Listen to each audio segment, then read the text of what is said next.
তৈরি হলো আমার খিচুড়ি আর গরুর মাংস, সাথে যদি হয় এরকম এক বাটি মাংস, তাহলে তো বলার অপেক্ষাই রাখে না। আসসালামু আলাইকুম ভিউয়ার্স, আমি মদের একটা খিচুড়ি রান্না করে দেখিয়ে দিব। আর এটা হচ্ছে ইন্ডিয়ান বাসমতি চাউল। আর এই চাউলটা বেশি একটা লম্বা না, পাকিস্তানি চাউলটা যতটা লম্বা হয়। আর তার সাথে আমি এখানে দিয়েছি মুগের ডাউল।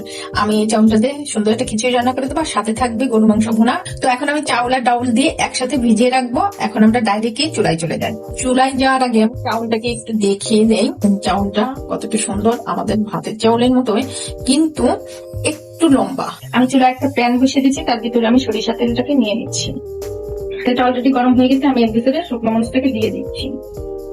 আমার অলরেডি কিন্তু মরিচটা ভাজা হয়ে গেছে। এখন এর ভিতরে আমি আস্ত জিরেগুলোকে দিয়ে দিচ্ছি। এখন আমি এখানে পেঁয়াজ কাটা, রসুন আর কাঁচা মরিচটাকে নিয়ে নিলাম।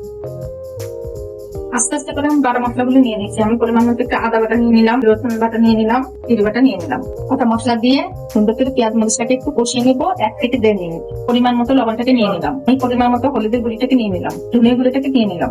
আর কোনো মশলা লাগবে না। আমি এখানে গরম মশলা, তেজপাতা দিয়ে দিলাম। সবকিছু দিয়ে নেড়ে এখন আমি চাউলটাকে দিয়ে দিচ্ছি। আমি চাউল আর ডাউল একসাথে ভিজিয়ে রেখেছিলাম, দেখুন কতটা সুন্দর লাগছে দেখতে।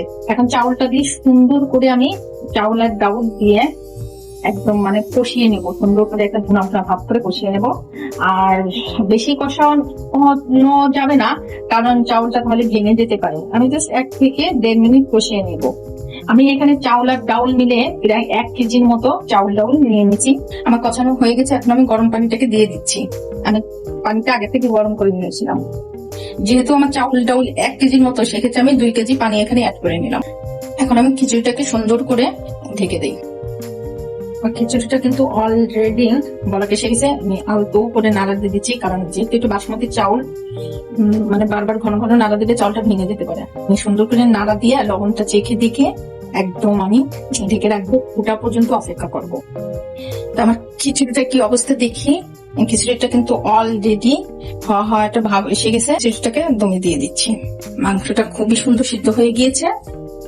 এখন আমি জালটাকে বাড়িয়ে দিই, ফুল স্পিডে জালটাকে বাড়িয়ে আমি এখন মাংসের যে ঝোলটা আছে, ঝোলটাকে কমিয়ে একদম ভুনা ভুনা করে নিব। আর এখন আমি এর ভিতরে কিছু কাঁচামরিচ আর কিছু গরম মশলা গুঁড়ি দিয়ে দিব। কিছু কাঁচামরিচ কেটে রেখেছিলাম, সেগুলো দিয়ে দিচ্ছি। চামচ পরিমাণে গরম মশলা গুঁড়ি দিয়েছি। যেহেতু আস্তা গরম মশলা আমি দিয়েছিলাম, সেহেতু এর থেকে আর বেশি দিব না। এখন সুন্দর করে আমি নেড়ে দিচ্ছি, নেড়ে একদম মাংসটাকে ভুনা ভুনা করে ফেলবো। তো অলরেডি কিন্তু আমার মাংসটা রান্না করা হয়ে গেছে, ভুনা করা হয়ে গেছে। দেখেন কালারটা কি জোস একটা কালার আসছে। এখন আমি মাংসটাকে নামিয়ে দেখিয়ে দেই আমার খিচুড়িটা কি একদম পারফেক্টলি হলো কিনা। খিচুড়িটা কতটা সুন্দর দেখতে হয়েছে দেখেন, আর পুরো পারফেক্ট ঝরঝর হয়ে গেছে।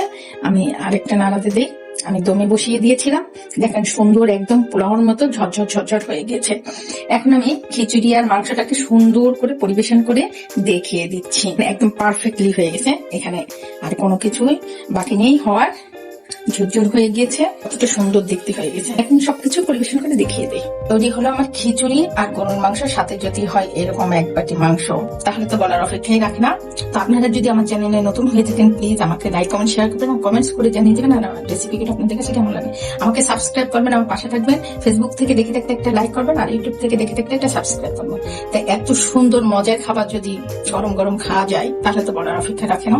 খিচুড়িটা কিন্তু একদম হলুদও হয়নি, আবার একদম ফুলফিল সাদা হয়নি। কালারটা কিন্তু একটা জোস একটা কালার আসছে, যা বলার অপেক্ষা রাখে না। তো সবাই ভালো থাকবেন, সুস্থ থাকবেন। আল্লাহ হাফেজ।